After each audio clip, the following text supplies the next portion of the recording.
Constantine. According to some people, he's the greatest Roman emperor. According to others, the absolute worst. Was he?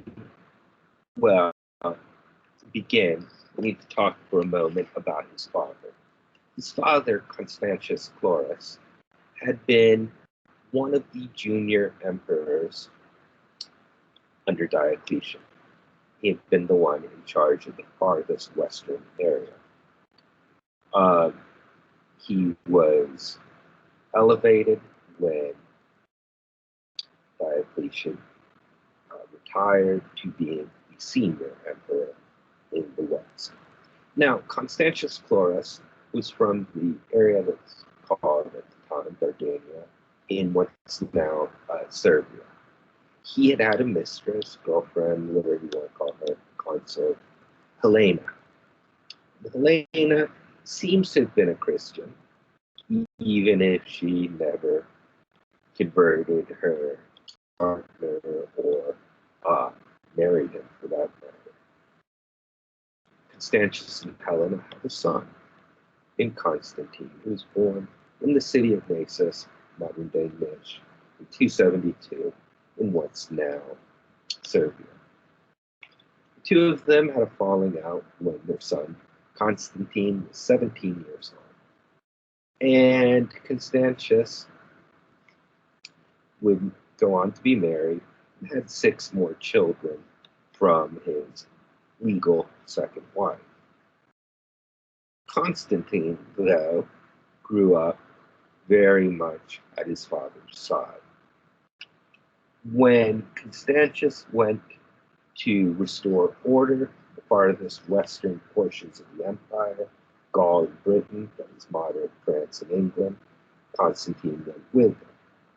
As emperor, he continued these campaigns, and he, like Septimius Severus before him, died in the city of York in 306. Now, according to the system Diocletian had put forth, the junior emperor, a man named Licinius, should now become the senior emperor, and a new junior emperor would be named. However, Constantius Chlorus's soldiers declared Constantius Chlorus's son, Constantine, to be their new leader, which wasn't following the rules that had been established. And so Constantine immediately found himself at war with 3 other Roman emperors, Maxentius, Valerius, and Licinius, and he began to fight to put himself as the one in charge. In the year 312, he and his army, who he had brought with him from the north of England down across France, were moving southwards through Italy. As they approached the city of Rome, Constantine and his entire army saw what they would describe later as a cross in the sky. And Constantine would say that he saw a message, in hoc signa vinces, in the sign you will conquer. With this in mind, he has his soldiers paint symbols of Christianity on their shields, even though very few, if any of them, are Christians, as they go forth into the battle, the Milvian Bridge outside of Rome. They're outnumbered. They have marched a great distance. They're tired. They're worn out. The army they're fighting is well rested, much larger. Yet they win a complete and clear victory, and Constantine captures Rome. Obviously, having the Chi Rho as a symbol, the cross as a symbol, had given him the victory. Constantine interprets that the God of the Christians has somehow intervened on his behalf. In the aftermath of the battle, he issues a document called the Edict of Milan. The Edict of Milan ends all persecution of Christians in such territories as he, Constantine, controls, and restores all the property seized under Diocletian to its rightful Christian owners. Constantine immediately has won the support of the Christian population of the empire. They are perhaps 25%, most of them in territory he does not control. He continues to battle the other rival emperors, and in 324 succeeds in finally reuniting the Roman Empire under one rule, his own. By this point, he has begun to restore the coinage, making gold coins pure gold, silver coins pure silver, and so on, which increases economic activity, stabilizing the economy. He does do a couple of interesting things right fairly early. In 321, he declares that the first day of the week will now be a public holiday throughout the empire. Government offices will be closed. Up to this point, there's been no weekend. So Constantine has invented the weekend. Is to be a day of rest, and government business will not happen. Government-run facilities will be closed. He begins building churches, the Holy Sepulchre in Jerusalem, on the site where Jesus was supposed to have been buried, St. Peter's in Rome, the church that belongs to the Pope. Both are begun by him, as well as many other smaller churches. Now, when you hear these, you think, well, obviously, Constantine was a Christian. Oddly enough, he was not baptized into the Christian church until a few days before he died in 337. Now, this might be because he did not immediately become a Christian. In the process, over a 25-year period of when he actually became a Christian is up to debate. He began using Christian symbolism at a point where it seems he probably did not know very much at all about Christianity. And there's even a little bit of evidence that at the beginning, he seems to have thought that Jesus Christ was a sun god. But by the time he died, he was unquestionably a Christian. He may also have delayed his baptism, thinking that once he was baptized, he should begin living a highly Christian and moral life. And he was emperor of Rome, and he was a very brutal man in some ways. At one point, he even oversaw the execution of one of his sons. So, he might have had other things on his mind. Now, under him, stability and prosperity return to the empire. He begins a fairly long period of peace for most of the empire. The economy surges back from the problems of the previous century.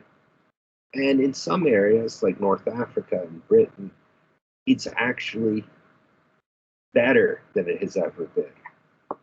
For many people, we'll see this not so much as evidence for Constantine's wisdom in his economic policies, but in his religious policies.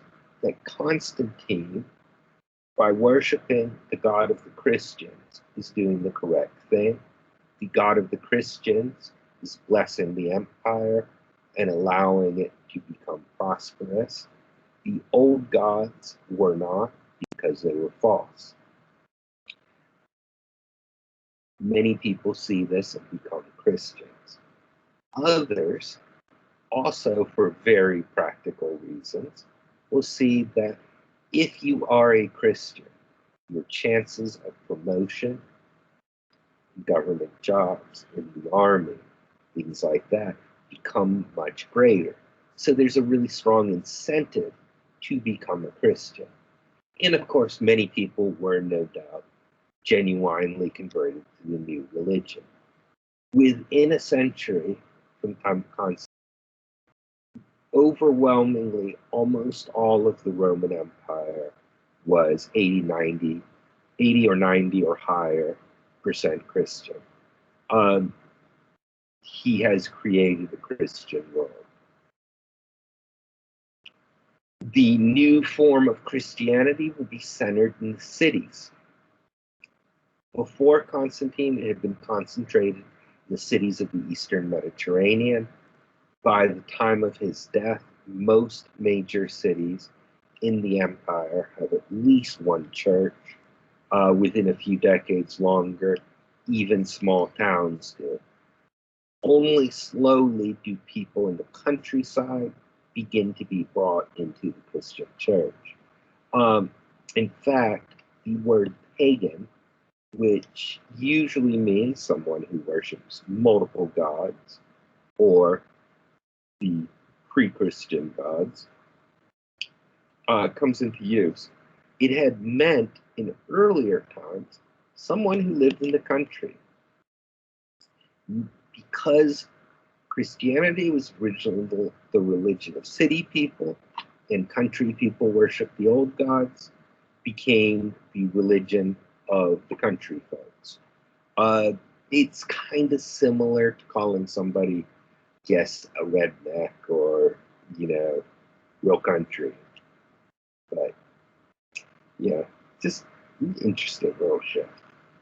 Now, Constantine also decides, like Diocletian, Rome, while the official capital, isn't such a great place to run the government of the empire.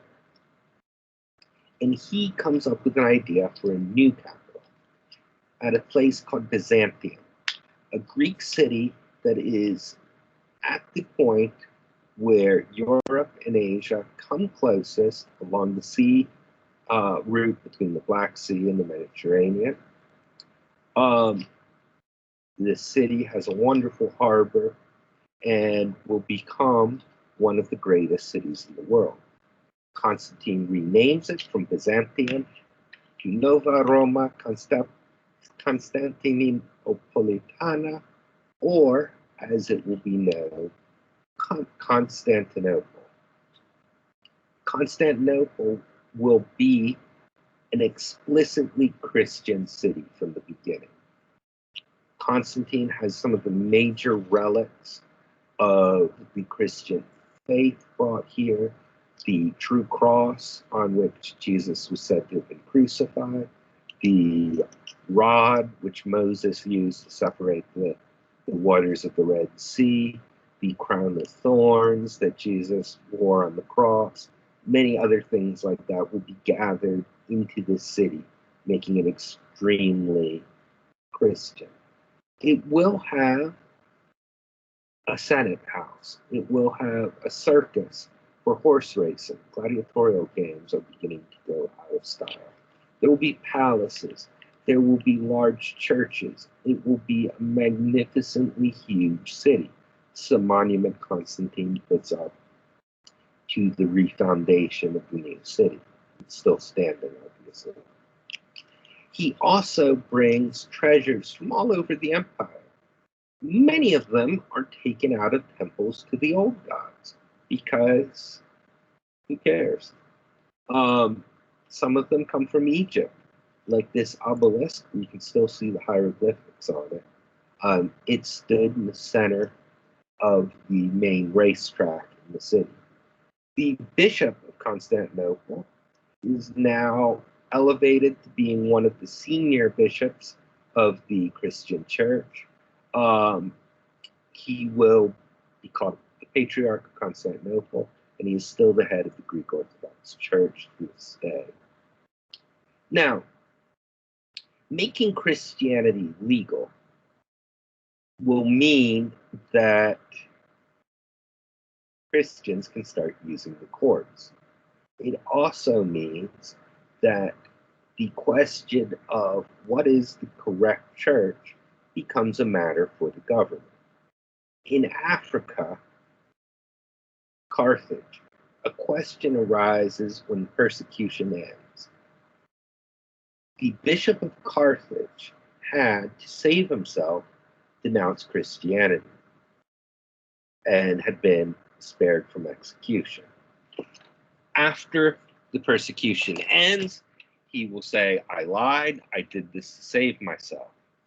Some will recognize him as the Bishop of Carthage. Others will say he is no longer fit to serve. The Constantine and the government will say he's fit to serve. Those in Africa who believe that he is no longer fit will select their own leadership and create a parallel church called the Donatists. And they will find themselves subjected to the same laws which had been used against all Christians a few years earlier to persecute them. Now, the whole question of what is the Christian church, what exactly are the scriptures, things like that are still very much up in the air. And now Constantine, with the weight of the government behind him, caused the first general Christian council to be held since the time of the apostles. They meet at the city of Nicaea, very close to Constantinople. Bishops come from throughout the Roman Empire, from churches in the Persian Empire, even from India, Ethiopia, many, many parts of the world, representing all Christians. They work out how the church is to be organized. At this meeting, they decide basically the final list of what books belong in the Bible. And they work out a creed stating what all Christians should believe and defining the Christian faith. Of course, this will, in and itself, have problems because they begin drawing lines of people who are no longer considered Christian.